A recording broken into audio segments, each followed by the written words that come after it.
good friend, Dr. Melissa Carver, and her friend, Veronica Rossignoli, are here with us to talk about increasing your concentration at the computer.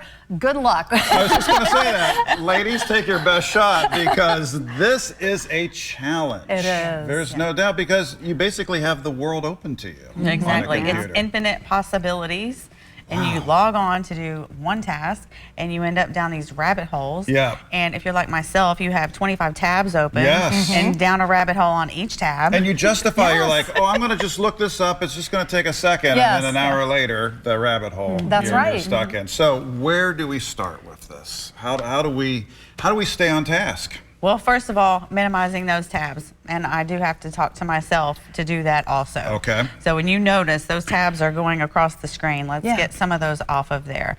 2, stop trying to multitask. Okay. Our society trains us to multitask. Yes, now. and it's a joke. It's literally impossible to multitask. What we're doing is going from one thing to the next thing, but we're not doing 2 or 3 things at one time. Right. Okay. What we're doing is slowing ourselves down on the one task that needs to be done. Or giving a 30% proficiency Yeah. when if we gave it our all and our full attention, where could we go from there, right? Exactly. But how can you stop that? I mean, it's like my brain just automatically, it's like, it's an automatic reaction, especially with easy access to these tabs on the computer. How do we really stop that moment of thinking, you know, oh, I'm just going to go down here and do this, you know? Because it's almost a reflex. It at is a this reflex, point, you know? because that's what the computer wants you to do, and that's what it's built to do, right? But we're not robots, we're not computers.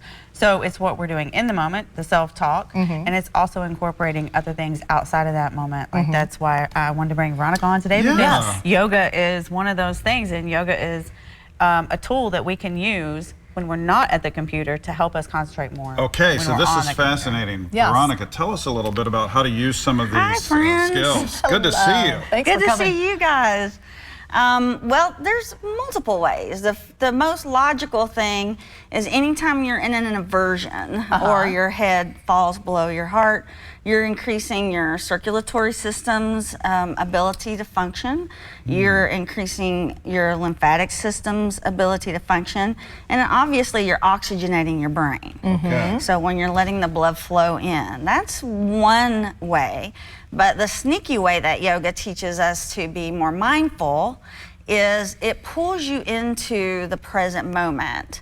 And over time, a continual practice of either yoga, breath work, or even taking a 5-minute break to focus on just breathing will help your brain build new neural pathways. Okay. And then as you practice, those neural pathways become stronger and stronger and stronger, and you're more able to be present on what you're doing and emotionally regulated. So it Okay. kind of helps Interesting. take the ding, ding, ding, ding, ding, gambling kind of situation out of the computer, bringing you back into the moment so you're able to focus on the task at hand. I totally can relate to the pinball machine brain going Absolutely. ding, ding, ding, ding, ding. And Veronica, I'm encouraged by this too, because sometimes people like me who aren't very physically flexible or emotionally flexible hear the word yoga and they're like, oh, that's not for me. But if we're talking about breathing exercises, 5-minute this is breath. something Which is I a part can of get on board yoga. with. People Yes. forget and That's or right. don't know Breath work is that a part is. of yoga, and there's so much about breath work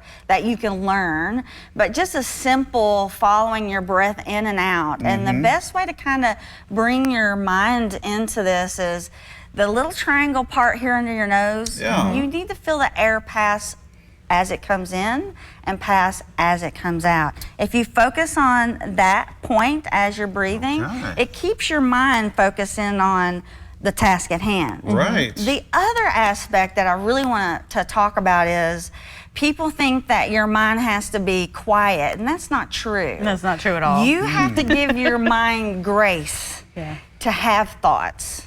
And when those thoughts arrive, you need to say to yourself, that was a thought, that's okay. I'm going to bring it back to my breath. I love that. And that's exactly what you do on the computer. Like, that's a thought to go down this rabbit hole, but I'm going to bring it back to this Yeah. Yes, task. and that's training our mind and our body to start bringing it back to task versus the ding, ding, ding. Concentrate right? on one thing. Maybe you have a shot at concentrating on one Stop, thing on the maybe. computer. Stop multitasking. Ladies, thank you so much. Thank you. Great advice here. Yes. Dr. Carver, what's the best way for folks to reach out to you? Social media, Melissa Carver, or drmelissacarver.com. They, All right. they need a Thank you. co-pilot on this live Yes, streaming. We appreciate absolutely. you both. Back with more. Stay with us.